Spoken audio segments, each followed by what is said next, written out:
Bonjour à toutes et à tous, petite vidéo qui n'était normalement pas prévue au planning, ce qui explique aujourd'hui que je n'ai pas fait de vidéo face cam en introduction, tout simplement parce que il vient d'y avoir une mise à jour de Firefly, l'outil d'intelligence artificielle de Adobe qui vient d'être mis en ligne, et je pense qu'il est important avec cette petite news impromptue de vous en parler. Alors déjà, vous avez ici à l'écran donc la nouvelle interface de Firefly. Vous voyez que maintenant ça va être divisé en images et en vidéos. Vous avez également différents petits onglets qui n'étaient pas présents sur le site jusque maintenant. Images, vidéos, audio. Et donc si je vais par exemple dans images, je vais retrouver ici des choses que l'on connaissait déjà. La partie du texte à l'image, je vous réenvoie vers mes vidéos déjà existantes qui sont disponibles en haut à droite sur la plateforme YouTube et disponibles sur Tuto. Vous avez le remplissage génératif qui expliquait déjà également comment utiliser les outils liés au pinceau directement sur le logiciel pour modifier. Vous avez maintenant également une petite nouveauté qui est liée au projet Neo. Le projet Neo, c'est tout simplement un outil de 3D. Et donc là, il a été intégré en plus à Firefly pour vous permettre de venir tout simplement générer des scènes à partir d'un prompt. On fera une petite vidéo dans quelques instants, je vous expliquerai comment ça marche. Vous avez le développement génératif, qui était déjà disponible sur Photoshop, mais qui est maintenant disponible aussi directement dans le site Firefly, et en général, c'est de meilleure qualité. Texte à l'image, qui est disponible sur Illustrator et sur Adobe Express, et la génération de modèles. Mais la grande nouveauté, c'est cette partie, la partie vidéo, qui va proposer 3 nouveautés. La première, c'est du texte à la vidéo. Vous allez pouvoir ajouter un prompt, vous allez pouvoir écrire quelque chose, et automatiquement il va vous générer une vidéo. Je suis en train de le tester actuellement, vous verrez le rendu dans quelques instants, et les différentes options et les différents outils que sont proposés. Vous avez de l'image à la vidéo. Vous allez pouvoir venir générer une image par exemple sur Firefly Image, l'intégrer dans votre logiciel, dans cette partie, et il va venir l'animer. On fera le test avec un élément vectoriel, avec un logo. On va faire le test avec une image générée par Firefly et on fera le test avec une photographie.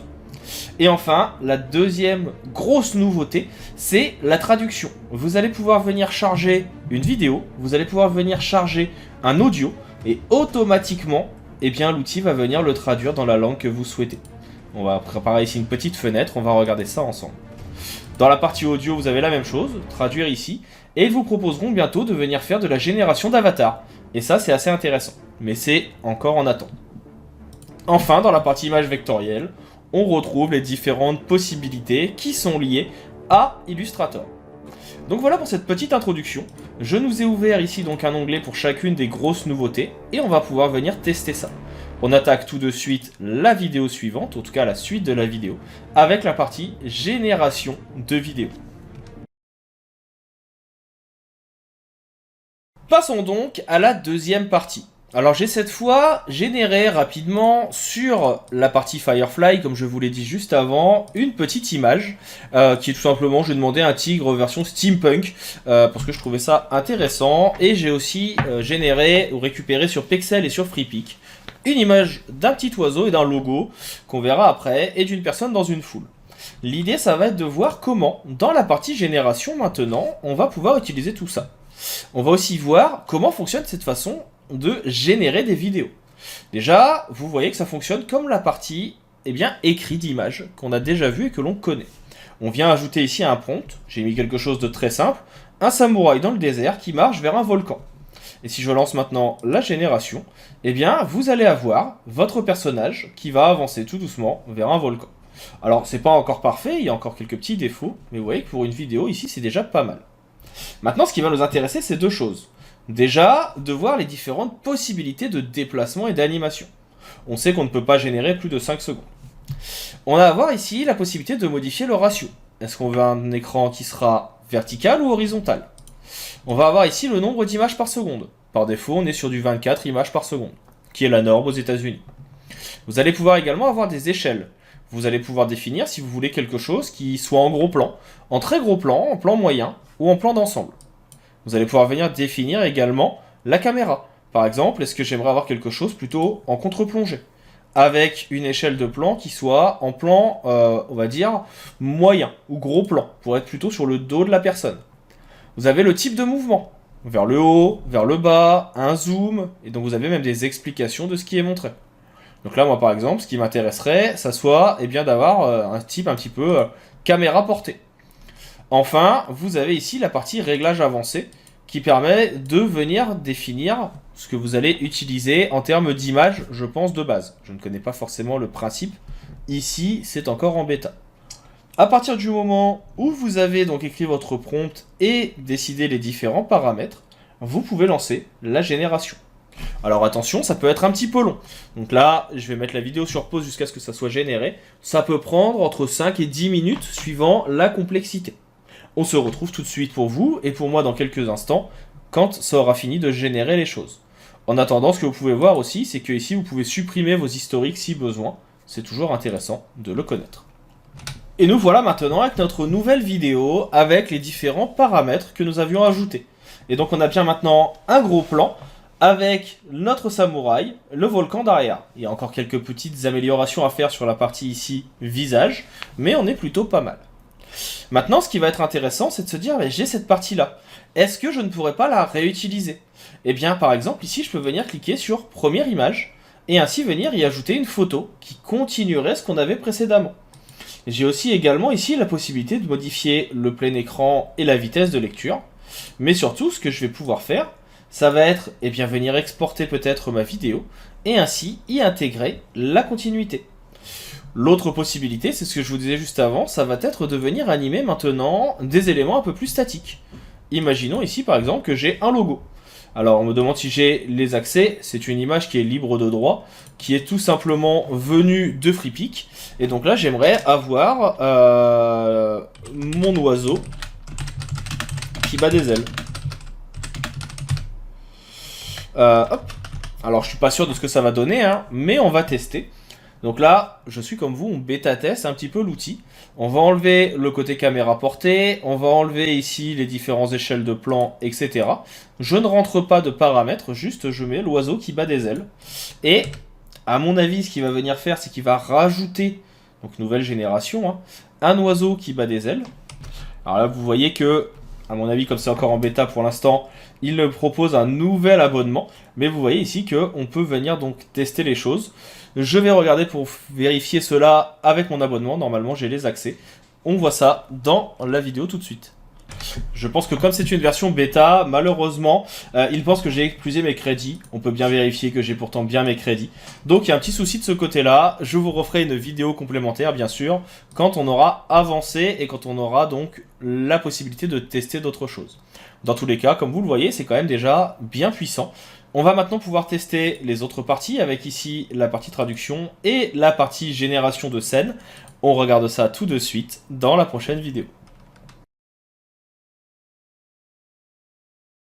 Autre petit test que l'on peut faire malgré le petit souci qu'on a eu il y a quelques instants sur la génération de vidéos, c'est quand vous êtes ici sur la création d'une image. Donc vous voyez qu'on a eu une petite mise à jour de l'interface ici de nos fichiers. Mais ce qui va être intéressant, c'est que maintenant on va avoir plusieurs choses dans la partie génération d'images. Déjà l'ouvrir dans Photoshop pour le web, ce qui permet de pouvoir retoucher assez rapidement notre photo sans avoir besoin de sortir à tout prix de l'interface, sans avoir besoin de sortir du logiciel. Donc ça c'est plutôt intéressant. Mais on va aussi avoir maintenant dans la partie modifiée ici, donc là imaginons celle-ci, eh bien la possibilité de venir faire générer une vidéo. Et je vais cliquer dessus. On va passer normalement dans la partie génération de vidéo à côté. Et donc ça va permettre de pouvoir venir l'utiliser. Ça prend un petit peu de temps à charger, hein, vous le voyez ici. On passe dans cette partie qu'on a vue tout à l'heure. On a bien notre image qui a été ajoutée. Nous on va demander à venir rajouter un effet peut-être d'inclinaison ou de zoom avant. Et donc là, ça peut être intéressant. On a bien notre partie donc ici de génération. Et on va venir ajouter un prompt. Donc on va mettre un zoom sur notre image. Et on va lancer la génération. Et on va voir si ça fonctionne. Et donc là, cette fois, eh ben non, il me demande encore mes crédits. Et donc il demande encore les crédits parce qu'il n'aime pas ici l'accès à la vidéo à cause de la bêta. Mais au moins vous avez pu voir un exemple. Et dès que ça sera désorti ou débloqué de la bêta, je referai une vidéo pour venir vous présenter le résultat. La deuxième partie qui est assez intéressante et qui vient d'être ajoutée, c'est la possibilité de traduire de l'audio, donc aussi bien du format MP3, Wave ou AAC, que de la vidéo, du format Move ou MP4. Vous avez quelques petites contraintes qui sont données. Donc ici déjà, un fichier qui durera entre 5 secondes et 10 minutes et qui contient des paroles dans une seule langue. Vous avez ensuite la possibilité de voir un petit exemple. Donc vous avez une vidéo d'une personne qui parle et vous pouvez choisir la langue. Et il va passer de l'un à l'autre, très simplement. Maintenant, ce qui va nous intéresser, nous, c'est de voir le rendu. Donc je vais aller chercher un fichier. On va tout simplement aller chercher un fichier d'introduction de vidéo. Donc je vais aller récupérer un tuto. Pourquoi? Tout simplement parce que j'apparais également sur les tutos. Ça va permettre de pouvoir tester les choses. Et donc on va aller chercher dans une de nos vidéos, on va prendre par exemple une vidéo qui n'est pas encore sortie, en plus ça vous fera un petit spoiler. On va aller chercher une vidéo ici où je viens expliquer comment ajouter un cadre. On vous dit attention, à propos de la traduction, cette fonctionnalité analyse les voix et les visages afin de pouvoir traduire. Chaque fois que vous l'utilisez, vous vous engagez donc à utiliser uniquement à charger des médias incluant des personnes qui donnent leurs droits. C'est pour ça que j'ai choisi une vidéo de moi, je donne bien mon accès. À partir de ce moment-là, il va falloir attendre un petit peu que le logiciel observe la vidéo et qu'il vienne traiter les données. Et vous allez voir que ça va quand même assez vite. Vous voyez que là, sur les 54 secondes, il a déjà compris ce qu'était la vidéo. Et là, il commence à faire la transcription. On va lui laisser le temps de charger et on regarde les possibilités qui nous seront offertes dans quelques instants. Ça a donc fini de charger. On a donc maintenant ici une partie du texte qui a été générée avec les choses que je dis. Donc salut à tous et bienvenue dans cette nouvelle vidéo dédiée à l'art déco. On a bien toutes les explications. On voit qu'en termes d'orthographe, c'est quand même plutôt pas mal. Il a bien reconnu les choses. Il n'y a pas trop de fautes. Il y aura peut-être quelques coquilles à droite à gauche. Mais de ce que je vois, pas forcément. On va avoir la possibilité maintenant de pouvoir visualiser également la vidéo. Donc si besoin, on peut venir l'avancer. Donc il réexplique un petit peu tout. Et ce qu'on va pouvoir faire maintenant, ça va être de venir modifier tout ça. Alors vous ne l'entendrez pas forcément parce que vous n'avez pas l'audio, mais je vais vous confirmer si c'est bon. Donc on va pouvoir venir ici avoir la langue de base, on est bien sur du français, et choisir la langue de destination. Par exemple, pour ma part, j'aimerais tester en anglais, mais plutôt en anglais des États-Unis. Donc là on nous dit attention, le coût dépend de la durée de votre média, ça va être plus ou moins cher. Donc encore une fois je le rappelle, ici on a bien la preuve qu'il me reste des crédits. Et on va pouvoir venir demander à générer. Ça va prendre un petit peu de temps, le temps que le logiciel fasse le doublage, mais ça va permettre assez rapidement de pouvoir tester des choses. On a donc notre transcription qui est terminée. On a ici donc, vous voyez, la traduction en anglais, et donc ça me paraît quand même plutôt pas mal. Ce qui va m'intéresser pour ma part maintenant, ça va être d'écouter. Donc pour ça, on va pouvoir lancer la vidéo. Je l'avance un petit peu. Et on va voir si déjà le lip sync est intéressant également.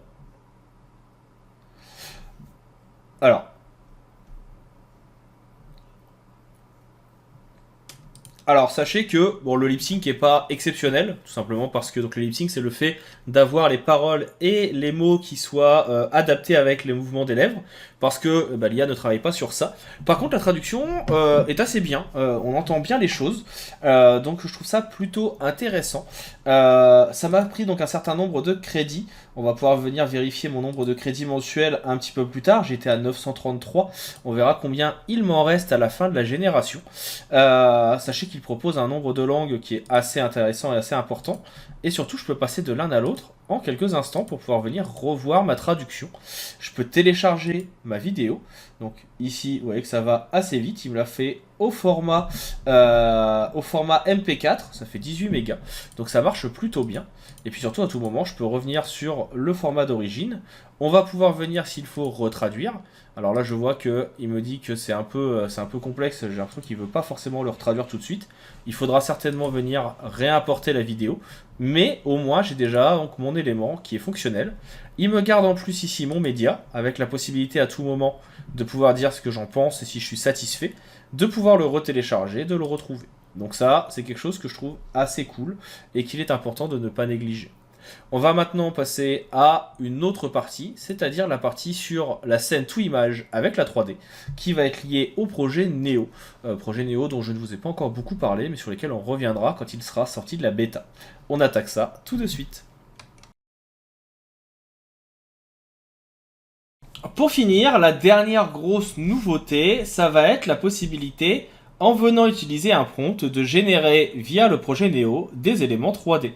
Décrivez une image que vous souhaitez générer. Eh bien, par exemple, j'aimerais un palmier sur une plage, sur une île, entouré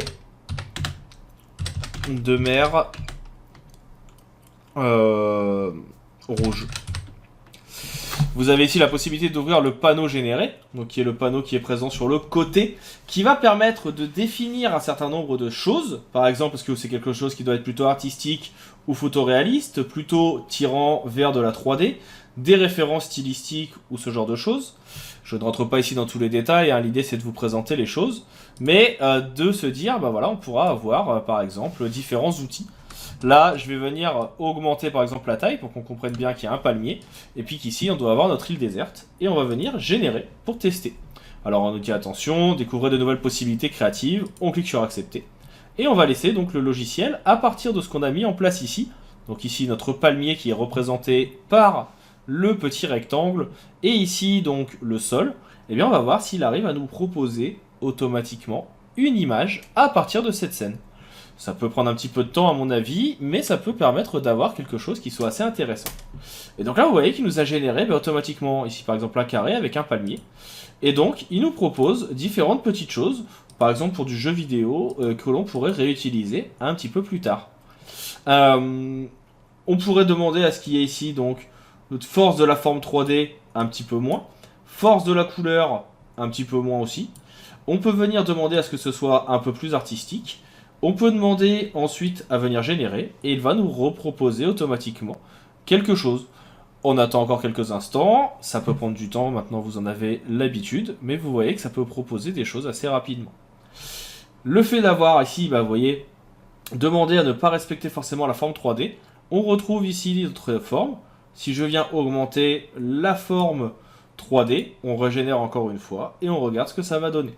Mais l'idée c'est que ça prenne toujours ici la possibilité de garder cette base comme élément de travail et qu'il s'en inspire. Comme on pourrait le faire dans Firefly classiquement sur Photoshop en lui proposant vous voyez, ici d'avoir cette forme et ainsi d'avoir quelque chose qui soit plutôt pas mal. Et si vous le mettez à 90, on fait plusieurs tests, on voit jusqu'à quel point il va venir reprendre notre forme de base. Donc je pense que si on l'augmente encore une fois assez suffisante ici, de façon assez suffisante, il va s'améliorer et on retrouvera donc notre élément. Donc là il va falloir jouer avec les curseurs, il va falloir aussi que le logiciel s'entraîne. Encore une fois on est sur une version bêta, ça peut prendre un petit peu de temps. Mais on va ensuite pouvoir venir travailler avec nos outils de 3D. On va pouvoir venir travailler ici avec nos modifications de forme par exemple. C'est-à-dire que est-ce que cet élément, je ne vais pas avoir justement quelque chose qui sera déformé, quelque chose qui sera plus ou moins grand, plus ou moins petit, et ainsi avoir notre élément. Ou est-ce que je ne vais pas juste venir supprimer ici mon élément, pour qu'il devienne juste la base de l'île, qu'il comprenne qu'il faut une île avec une base carrée, et qu'il vienne ajouter lui-même un palmier dessus directement. Donc voilà, plein de petites choses à mon avis qu'il va falloir prendre en main, qui vont permettre de modifier un petit peu nos façons de travailler. Et donc là vous voyez que hop, il est venu m'ajouter mon petit palmier, il y a encore des petites choses à revoir, mais on a un premier outil de travail. Et bien sûr, après, on peut venir générer d'autres choses ou utiliser un style comme référence. On voit qu'il a plusieurs propositions toujours. Et donc là, on se rapproche un peu plus de ce que je souhaitais. Et donc, c'est plutôt pas mal. Donc voilà pour cette petite vidéo. Voilà pour ces nouveautés sur Firefly. Encore beaucoup de choses à prendre en main et qui sont en bêta. Donc, ne soyez pas frustrés. Tout n'est pas encore accessible et tout n'est pas encore parfait. Mais ça augure pas mal de bonnes choses sur l'avenir. Je vous tiendrai bien sûr au courant de ces nouveautés, je vous tiendrai au courant de tout cela au fur et à mesure des mises à jour. Il ne me reste plus qu'à vous dire à bientôt, à vous souhaiter une bonne continuation et une bonne journée.